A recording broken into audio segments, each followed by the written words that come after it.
maybe we can start with Graham. And I know everyone knows everyone, but why not just give us your name real quick in case someone doesn't know you? We'll start with Graham, work our way all the way up to Janelle. We also have Liz Cook in the crowd. Give it up for Liz. She's got a mic in her hand, and we're going to go through just some things that Pastor Tim prepared for us as far as questions. But if you guys at any moment have a question yourself and you want to ask us, go ahead and ask Terry, Pastor Rob said, wave Liz down, and she will throw a question in our direction, and hopefully one of these people up here can answer it. So, yeah, Graham, why don't you just give us your name? I'm Graham. Is that mic working, Graham? He's always serving on sound. Yes. Okay, great. Okay. Testing. I'm Anna. I'm Cadence. And I'm Terry. I'm Jim. Hello, Pastor Rob. Pastor Rob. Wow, he's popular here. I'm Janelle.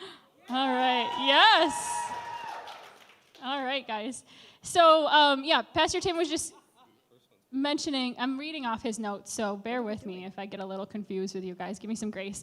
But yeah, going through your gender series, he wanted to invite some men and women that he entrusted to give some really awesome answers up to the panel to kind of just share from their perspectives. We have all different walks of life here, and they're going to shed light on some questions that we have for you guys. So, where do I start?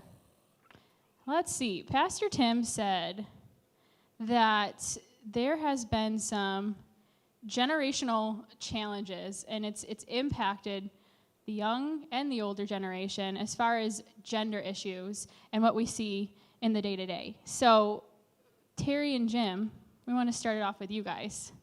And he said his first question is, how are you seeing gender issues, or the lack of a clear understanding of our gender roles, how are you seeing those impact our younger generation? And what was it like back in your generation, back in the day? What was it like? And do you have any wisdom for this younger generation before you tonight? Anything that you guys... Okay. Terry's going to start us off. We love Terry. Yeah. Back in my day. Back in my day, ladies first. Ladies first. I love it. And it's true. Back in our day, men were men, and can I just say, proud of it. You know, it was very, very different. Men held doors open. They just, oh God, I feel really sad for you guys. I'm just going to say, as men, young men, be bold. Don't let the world destroy what you know a man should be. Be a man. I grew up in a day where men were men. They were protectors. They were providers. I'm not speaking, when I say strong, I'm not saying lifting weights in a gym. That's not kind of strength I'm speaking about. And so don't let the world rob you of that. You know, I can hardly see y'all. When I was 8 years old, I punched my older sister. My older sister was 8 years older than I was, so she was 16, I was 8. She deserved it. And my father, the look that started, and then the discussion afterwards, you will never, ever touch a woman again in that way. Period. My father was an Army colonel. I guess that's the biggest difference today. But you know what? In thinking about this question, and we had the questions in advance, the one thing that, you know, what you're going through in your generation, what we went through in our generation, in some ways it's dissimilar. You have different kind of issues, but in other ways it's very much the same. And not to be preachy, but I will preach a little bit, is that Jesus says is that the thief comes to steal, rob, and to destroy. And there was a thief in our generation. In our generation, it was, you know what, there was more of an acceptance of what a guy and a girl should be. It was more biblical, I guess. And so at the same time, there was challenges to that, and that there was the rise of, or really the opening of pornography, the opening of promiscuity, the 1960s, the free love generation. That's where it kind of started in our culture, and it began to rob people of life, and it began to rob us. And we have people in our generation that, what I've heard is that in your generation is that there's fewer and fewer people that even want to be married or want to have children. And really, it's evidence that the enemy has been trying to rob and to steal and to destroy the life that he has for us. And so that's where, in some ways it's different, but it at the same time, it plays out the same way. Right now you guys are dealing with transgenderism. We never even, that was not a thing. I mean, it wasn't a thing 5 years ago. But bottom line is that, the end of that is destruction. The end of it is to destroy. And I would say the difference between, in our whole culture, and my perspective from 45 years, 50 years, over the last 50 years, has everybody heard the story about how you boil a frog? You ever heard that? You put frog in cold water and you just turn up the heat and they'll stay in the water and they'll just get used to it. And that's what's been happening in our culture, in the world, in our generation, in these generations, is that slowly the heat is being turned up and slowly people are falling to sleep. And I just encourage you is that it's about turning to the Word and ensure that we're following the God of the Bible. That's good. Terry? That's good. Thank you. Thank you, guys. And I think we're going to pass the mics down to the younger ones, Cadence and Graham. We'd love to hear from your guys' perspective. How are you seeing these gender issues impacting your generation? And where would you like some more instruction on this? Or what kind of confusion do you see for the average young person? Graham looks like he's ready to start it off. I think it's kind of a little bit like what Terry was saying. I think culture has been telling men that, in a way, taking the lead or stepping out, it is like almost is toxic, and that it's not correct, that being a leader is wrong. And I think it's led to men now thinking that they have to be in the background and not taking the initiative to do things, to not stand up for people, that it's almost been like flip-flopped. And when you flip-flop it, it's not going to work, because that's not the way God created us. So I think a big thing is our men are being told that it's wrong for them to act in a way that God has created us to be, and therefore they're kind of falling back into the shadows in the way that they act, not taking initiative in doing things, and it's not how you lead even friend groups or people around you. I'm going to throw a random question at you, Graham. Why do you think that men are discouraged to take the lead or kind of walk in the role that God created them for? I think it's because, like I said, that's what culture is telling us, is that that's incorrect. That for so long that it was like that because women and men are equal, they want us to be able to do the same equal things. But that we are equal, but God created us to do different things. Yeah. But culture is telling us that both can do the same exact thing, and that's not how God designed us. Right. So in saying that we are equal and can do the same things, I think men have shrunk back, because they feel like if I do take the lead, that's wrong. People are going to yell at me and say, you're demeaning women, when Sure. We are equal, but God has called us to Right. do different things. That's great. Yeah. How about you, Cadence? I think that, kind of leading off of what Graham was saying, people nowadays are kind of like, their view of even like, well, just like roles in the household. They say like it's 2024, like women can lead the families now, and like it doesn't have to be the way that it once was, or like, oh, like holding the door open for you, that was 50 years ago. Like, come on, you know what I mean? But it doesn't have to be that way. And I know that it comes with, I think that a big part of it is obviously it comes with knowing Jesus. I don't but want to cut you off, but can you bring that mic up? I I can't know. hear you. If I can't hear you. A big Okay, part good, of good, it is that it comes with knowing Jesus, but because I know that before I was saved, I struggled with like just the idea of being okay with being feminine, and then I had a problem with like the idea that you're supposed to serve your husband and like stuff like that. I hated those ideas, but then, so I think that a big part of it is definitely like knowing God and knowing that that's how he created it to be, because God wouldn't have, I say this all the time, but God wouldn't have created two different genders, male and female, if we're equal because he loves us both equally, but he wouldn't have created male and female if we weren't supposed to have two different roles in life for his kingdom. Are there any things that, like any advice that you're looking for your generation, or questions when it comes to gender roles that you feel like there's confusion on? I guess I don't have any questions or anything like that, but I think that Pastor Tim kind of brought this up a little while ago.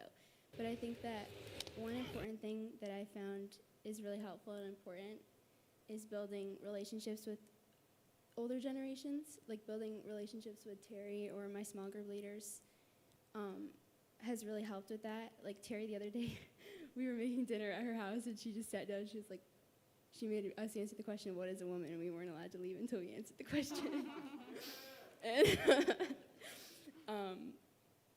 But I think that that's really important, and I enjoyed building, because that's really changed my perspective too a lot on roles and everything, and how to be a woman by learning from them, and how to be like even a wife and everything too, even though I don't, that's in the future, but it's good to see that and see like how it's supposed to work. Yeah, that's great. Thank you. Yeah, Janelle's ready for the mic, if you can pass it down this way. She's ready to comment. So one thing that I've just been thinking a lot about as everybody has been talking is, I think in this day and age, and even when I was growing up, one thing that's important to really state, and this is like where I get on my soapbox a little bit, but men being men and women being women doesn't always look the same for every person. So I'm a music teacher. I grew up very much in the music world, music theater. I was in the music program at school. And guys that liked music and liked theater were told, oh, you must be gay because you like these sensitive things and you like this stuff. And so that really started to affect them. And then it kind of gave them a path for life. And me growing up as a young kid, I used to play in the barn, and I used to ride horses, and I never wanted to wear dresses. I told my mom I wanted to be a boy because I didn't want to wear dresses. And I'm just thinking, if I didn't grow up in a Christian home, and if I grew up and I was saying that now, what that would have meant for my life. And I just want to encourage you guys, men, if you like things that aren't stereotypically manly, if you like to knit, if you like to watch Grey's Anatomy, or if you like to play music or be in theater or whatever, that does not make you less of a man. That means you like other things. If you like to lift weights, if you like to drive a tractor, that doesn't make you more of a man. Girls, if you like to lift weights, if you like to fix cars, that doesn't make you less feminine than the girls that like to wear dresses and be pretty and get their nails done. So don't let culture define that for you. You can still be a man and you can still lead if you like to sing or dance. You can still be a woman and follow a man if you are strong and you have a strong personality and you like to argue or whatever. So I just as they were saying that, that has been something I have been so passionate about, because I have seen so many of my guy friends be told, you're gay, and then they are so confused, and it's just wrong. So, sorry, that was my soapbox moment, but I said it. Great point. Yeah. And to You wanna add piggyback something? on that is that, over the years, I've counseled so many kids that they've wanted to do something in their life, but it hasn't fit in. And also, too, is that, there's certain ideals. There's certain ideals that men need to embrace, and there's certain ideals that women need to embrace, and those are scriptural ideals.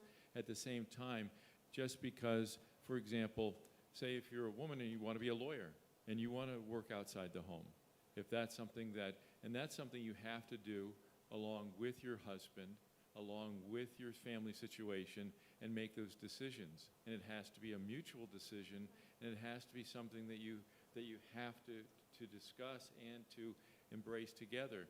That isn't to say, I've known some phenomenal Christian women that are successful in career, that have children, but it's had sacrifices. And I think unfortunately in our culture today is that women are under this pressure that you have to do it all, and you don't have to, And so in the same way is that for guys too is that, listen, I wash the dishes, I cook a lot of our meals at home. There was a season in my life when my wife was ill where I had to do that. So being a genuine man does not mean you're a Neanderthal, and that it doesn't mean that she's barefoot and pregnant and waits on you hand and foot. If my daughter married a guy like that, I'd have an encounter, or at least he would. And so, but I guess it's about being really following in the fruit of the Spirit of love, peace, joy, patience, goodness, kindness, gentleness, and self-control on both sides of the equation. Regardless of, the world is going to tell you that you have to be this, or you have to have this type of job, or you have to, they define success in so many different ways. But the real issue is that how do you be a Christian? And how do you be kind and loving to one another, and being in that role and working through that? Great. Awesome. That's a great segue to, let's now talk about the role of women. I know Anna's going to share a little bit here. But you guys have learned that the Lord, even before the fall, designed male and female to function in certain ways, right? Equal value, but we have different functions that were kind of created and designed to, as women, be a helper, to nurture, to help strengthen a partner. Can we just talk a little bit more about what that looks like in today's world? How do we function well as a female? And even in the workplace as well, because you have a job, right? What do you do? I do. I'm an engineer. Very cool. So It's okay. So yeah, why don't you share that? I know a lot of Yeah. ladies are interested in what does that mean for me as a female to be in the workplace and also function in the role that God's given me. Yeah, so I have some more thoughts too, based off of exactly what you guys are saying. I think a big realization for me, and when thinking about this question that I think Tim wrote, it was how does a woman become nurturing, or how do we take on that role? Or I think sometimes when you hear these things, it can feel a bit unnatural, like we're saying, maybe I'm not that way, or maybe I see skills in me that don't line up with that. And I think regardless of whether you grew up in a Christian home, whether you grew up in this church, a different church, or not at all, we all come to adulthood and to this man and woman role with thoughts and expectations about how our lives are going to be, what we're going to end up like. But I think like these guys are saying, all of these expectations, we have to take them in surrender to the Lord and to what he says we're supposed to look like. And I just want to encourage you all in that, because I think even if you grew up seeing amazing women or amazing men, maybe there's some things that you've come to believe about what you have to be like, or what it's going to be like. But I just want to encourage you to take everything to the Lord, because it may be a bit confusing, or it may not look like what you think we're talking about today. But with that said, I think in my role as an engineer, I work with all men, and I think there are things that I contribute, or that I can see that they don't see, or they can't see, and I think there's a spot for me there. I think that I want to encourage women also that sometimes you feel like maybe your voice isn't as heard or as appreciated, but I think your voice is so necessary, and I can see that very clearly in my job. I think often I'm noticing problems to give an example, I work on an assembly line, and there's operators on the line, and so there's a lot of problems that can happen when we're trying to manufacture something, but a lot of that has to do with the people that are working on the line, and so when I can see that maybe someone's not comfortable in the position that they're in, it's a more holistic view when we have the male perspective and the female perspective working together. And I think it's also, as a Christian, my goal is to find the realities, find the truth of the situation, to find the best result. And so as a Christian woman in the workforce, I think I also have another perspective that doesn't always get brought up. Hopefully that answers the question a little bit. That's great. Terry, Janelle, did you want to add anything? I'm not going to stop you. So, in the past few weeks since we started this, I'll say, series, I have probably made about 20 different phone calls to many, many different women, single, married, moms, not moms, and it's been, what is a woman? I can't put it in a box because we're all so very, very different. Maybe our Heavenly Father has called some of us to be moms and some of us not. We might be missionaries. We might be many, many things. I simply couldn't put it in a box. And so I've asked many men, what do you think a woman is? And many answered, everything we're not. They said, we're very small compared, I don't even know how to word what some of them said, but I found this whole thing really confusing, is what is a woman? Because we're many, many things. Just like men, we can't put it in a box. We could be on the front line, Outside but of that doesn't necessarily biology, mean. you're talking about, like, Yeah. like actual characteristics, are you saying? Yes, many Okay. things. We could be on the front line and go to war, but that doesn't necessarily mean we should. We can be a lot of things. I'm having a very difficult time answering the question. Here's my sister here, an engineer, and I'm a mom. So we're very, very different, but nonetheless, we're both women. I've had to play very many different roles: mom, grandma, you guys. My time at St. Elizabeth's. So many, many different things, and I enjoyed each place. So I can't answer the question. Okay. Well, I think the Bible would give clear definition to male and female, and we've talked about that over the last few weeks. But there might be ways that of different roles, right? Yeah, different functions that they might work in. And we've heard from Anna about being in the workplace. But Terry, maybe you could add about just being, because you're a mother and a grandmother, right? And so we've heard this before, that in the generation today, people are kind of shying back from getting married or having kids, and they might see that it is getting in the way of my career or getting in the way of what I want to accomplish for myself. Can you speak to your experience of like the difference of motherhood? I love how Tim kind of worded this, instead of being a penalty, a sacrifice, and how that can be a really beautiful gift that the Lord can give as a mother and a female. I have 5 children. My oldest is 40, almost 43. I'm old. My youngest is 30. I have 12 grandchildren. 4 of my kids are daughters, and I have 1 son. Being the mom is, you are called to be very sacrificial. Often you have to put aside your own needs and wants for the better of the family. Was that ever, it's a wonderful, wonderful thing. It's never been a consequence. It's never been a punishment or anything. It's been a true blessing. I think being a mom and a wife has been my greatest blessings. I didn't get saved till I was 24. I was raised in the middle of a city, Detroit. I've tasted a lot of the world, and none of it can compare to what my Heavenly Father has blessed me with my family. The enemy I would say he paints a pretty picture, but it's all a lie.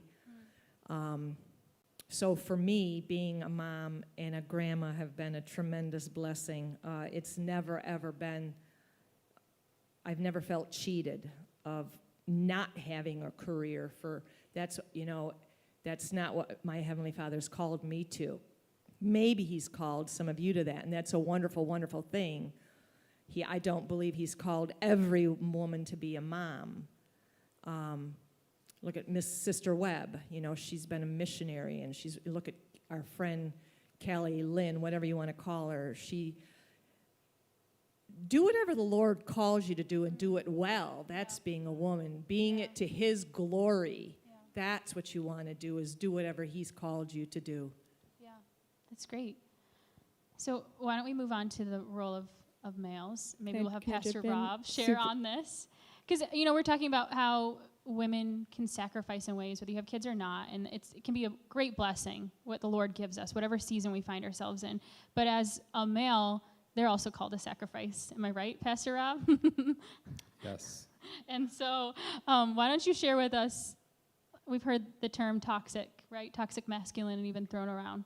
Can you shed light on, what does that look like, and how do men pursue godly masculinity in the wake of this toxic masculinity? Toxic masculinity. All right. So, I think that there's been a picture created of a wrong picture created of this is what a man looks like, right? Is that it boils down to these stereotypes of you're not a man. Growing up, as a kid, right? Like my friends used to joke, and it's like you're not a man until you lose your virginity. Come on, how many of you have heard that at school before? You're not a man until you lose your virginity, right? And see, these are lies that the world and culture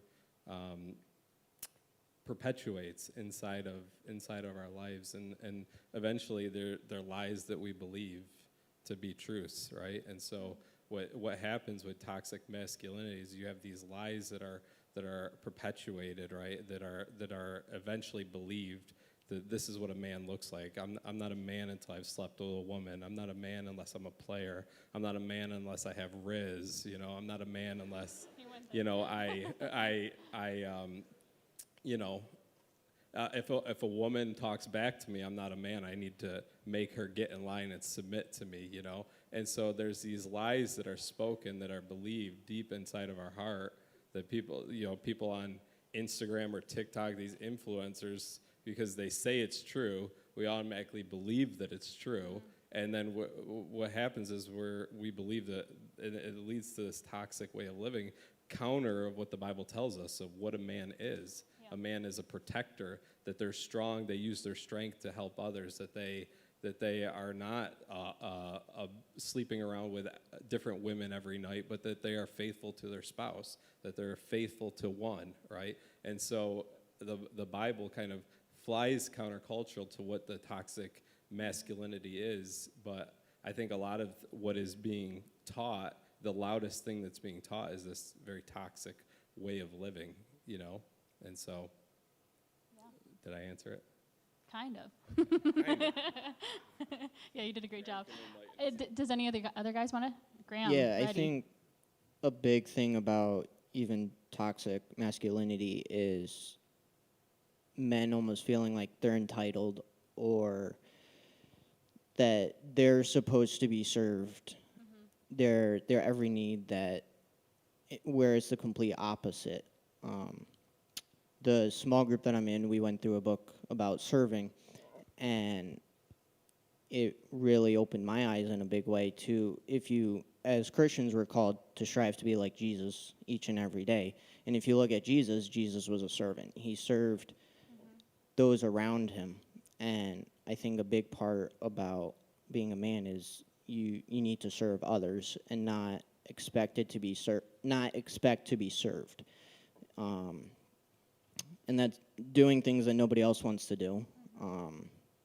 But I think that's a big thing, is something that I've definitely been praying, like, help me to be a servant, is I think you show others how to lead when you are a servant. I don't think you look at people, even in the workplace, if you have a boss that sits back and doesn't do anything and is sitting there yapping at you all day, there's no level of respect, and there's no want or desire to follow after his lead. But if you have a boss or an employer who's in the front lines doing the stuff with you, there becomes a level of respect and a desire of, I want to follow this person and actually learn from them. And I think a big part of, as we grow as men, is you learn to serve, and in that you are leading. Great points. Love it, Graham. Do you have anything that you'd like to add? Jim. The whole issue of toxic masculinity or toxic femininity is really two sides of the same coin. Yeah. And it's about people that are using their strength inappropriately, and that men have certain strengths. If they use those strengths in an abusive manner towards women, that's the reason why the term toxic masculinity came about, because in our culture there have been elements that have pushed men to be and behave in ways that are wrong. At the same way as that the reaction to that has been toxic femininity, in which some women have leveraged their power in order to try to undermine the natural, normal elements that men should embrace. And so it gets down to really, again, following the word of the Lord and hearing his voice and obeying his word. And I think that's the end of this. That's great the stuff. Discussion. Yeah. No, like you said, we've seen in the earlier generations men like dominating relationships, make me a sandwich, right? Like abusive. Women like just doing everything and not speaking up about abuse, to then the coin being flipped to the other side of women like verbally abusing their husband, and men afraid to speak up about things because they don't want to treat a lady unequally. It's both self-serving. And when we come under Christ and we seek to serve Christ, we want to walk in the functions, the roles that he's given us.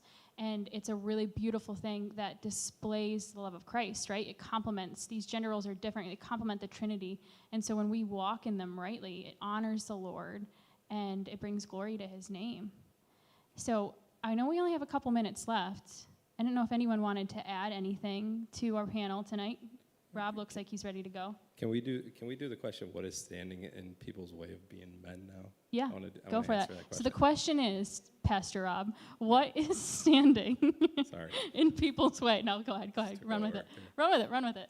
No, but I think it's a two-edged sword there, is what's standing in the way of men being men, is that there's a lack of mentorship or discipleship, but also I think there is a lack of being coachable for this generation, and so it kind of ties into the first one, And so, like, I'll say this, is I've been in the youth ministry. I've been leading in the youth ministry for 16 years, Some of you are younger than 16 years, right? And I'll tell you, there is just this lack of coachability inside of the youth today, that there is this aspect of, if you're old, your ways are outdated, that your advice is outdated, that it's different now. And so there's kind of just this kind of disrespect towards any type of mentorship or coaching that comes into this generation, you know, because there's this like, well, I want to do it my way, or I think my way's the best way, you know. And so like I even you know, I'm coaching, you know, my daughter's team, and you know, I'm trying to help this one kid. He's never hit the ball before. I'm like, hey, I'm giving him different tips, different advice, and he's like, well, I like my way better. And I'm like, okay, you know what, you do your way, right? And so it's like but I'm telling you, there is this lack of being coachable in this generation, where it's like, I want to do things my way, I want to figure it out my way. And what happens is that it leads to this lack of discipleship. And so you have these kids that are trying to just kind of figure it out, but then they're rejecting discipleship from older godly men that are trying to teach them. And so I think it's a double-edged sword of what leads to men not stepping into that role of a man, is that there's a lack of discipleship, but also there's a lack of coachability in this generation. So Anna's going to go for it. Thanks. Yeah, just a quick note on the question about motherhood. I'm not a mother, but this is just something that I've been, I guess, encouraged in, and I think it comes into play with, we were talking about all the responsibilities women can feel. I think for me, like, I'll be honest, motherhood freaks me out. It sounds crazy, but I think just one reminder, like this idea that being a mother is a burden or something like that. The idea that children are a gift God gives to us, and that the most similar relationship to our relationship with God, or God's relationship with us, is a parent to a child, and that's such a beautiful gift that we get. Like, if you can think about what heaven looks like and what our relationship with God is, that we even get to participate in that very, very similar thing, is kind of amazing. And I think I also need to say that because, yes, we should value career and the skills that God's given us, but I think that a family, and maybe God hasn't called you to a family, that's not what I'm saying.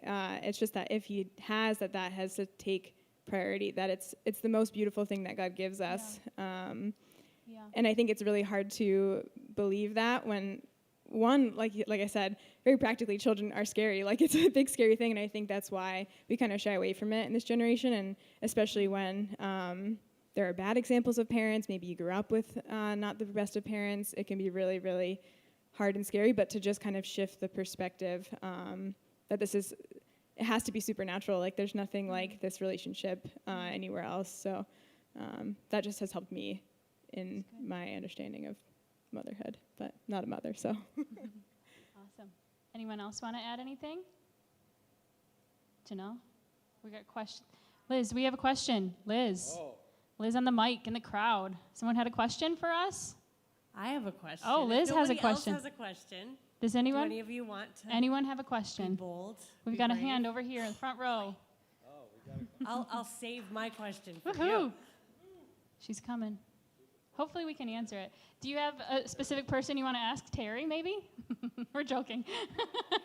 We're kidding with you, Terry.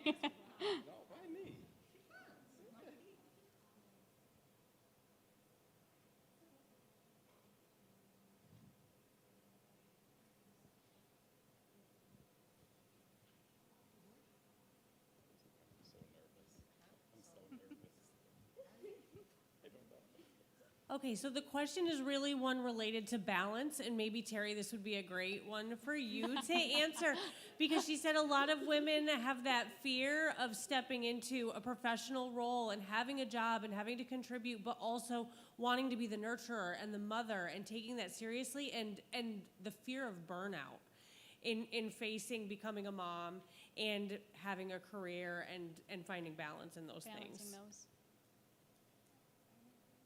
Janelle wants to go for it. Okay, I am not a mother, but I do have a career, and I'm a woman, so I check 2 of the 3 boxes.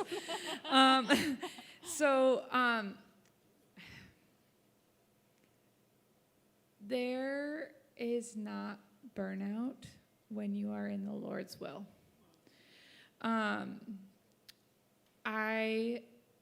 Like I said before, I'm a music teacher, and being a music teacher is a lot different than being a math teacher.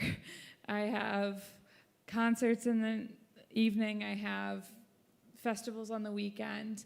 And then I have been an encounter leader. I serve down at Launch on the worship team. And I mean, like I said, I'm not a mother, but especially when I was an encounter leader, I have considered my girls that I mentored my kids. If I am praying for myself, for the Lord to give me the strength, if I am praying for my children or my girls, if I am praying for my job, for the kids that I take care of at school, the Lord handles it. And like I said, there's no burnout when you're in the Lord's will. So if he wants you to be a mother and not have a career, he's going to bless it. If he wants you to have a career and not be a mother, I'm losing track of what I'm saying, but you know what I'm saying, right? Like, what he's calling you to do, he'll give you the strength to do. Yeah. Yeah. Is there anybody else? Anyone else want to answer that? You know, I guess, yeah, just, I think it's not like Janelle was saying, it's not an easy thing, but like, God has to bless you in it. I think, like she was saying, he doesn't want you to fail. He doesn't want you to burn out. But these things should be considered carefully, and I think it's really wise to be cautious about it, because these things do take a lot of time, especially when you're doing them to the best of your ability, like with care for the Lord, and then serving him. So I think it's wise to just be aware that these things do take a lot of time, especially when you're trying to do them fully. So that's not to say don't step into them, but to definitely pray about them. And they are great and wonderful things that God calls us to. I'm going to give you some examples of people I've known in the last 40 years that are Christians. So I know one Christian family, husband and wife both were professionals, and they put a high priority on success and finances. And this is now 40 years later. Their children are all growing up. 3 of them were drug addicted. One lost their mind. And I'm not saying that will happen, but in this one case is that there was such a priority on finances and money that that was held above the children. And it was a sad outcome. Now, things are turning around in that family. There's other families that I know that I'll speak of my own family. There was a time in my career where I was working 18 hours a day for 10 years straight, and there was and fortunately I had a wife who was taking care of our home, and she didn't need to work. At the same time is that I was being a workaholic, and I was overboard, and so I'm sharing these 2 stories with you is that there is a pressure in our culture to push you financially, and believe me, money's great, but at the same time it shouldn't be our God. Yeah. And we have to keep everything in the perspective of what Scripture says. And so that going back to the other family is that I remember having conversation with this one woman about scaling back on her work schedule, and she was a high-powered executive making probably at the time her husband was making like 120, 130,000. She was making 200, and all that money in the world didn't help when it came to certain decisions that her children made. Yeah. Because of their absence. And it wasn't their physical absence, it was their emotional and spiritual absence. Yeah. I am a mom and a woman, but I did not work. I did not feel called to work. I felt like I was to be a keeper at home.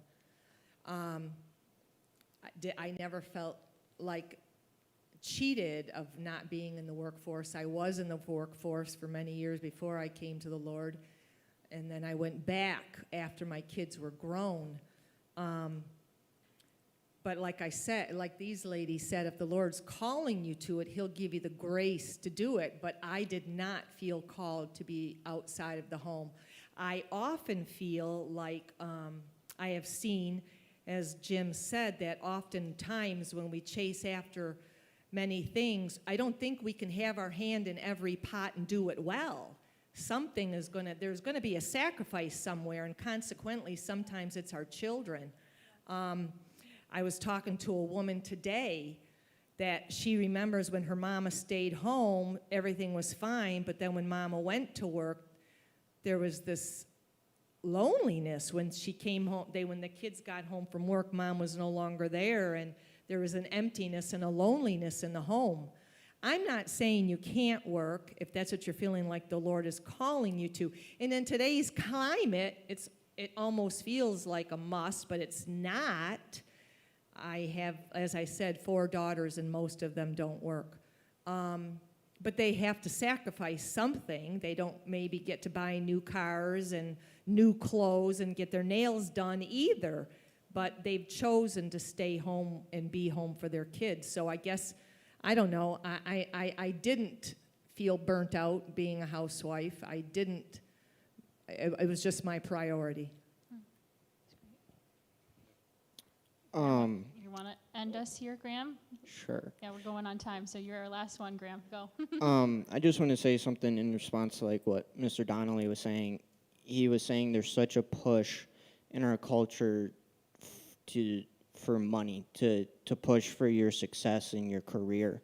And one of the questions that Pastor Tim had was, why do you think fewer and fewer people want to get married and have a family? And I think a big part of that is the world is telling us to you be you, you do what you want, and don't sacrifice anything for anybody.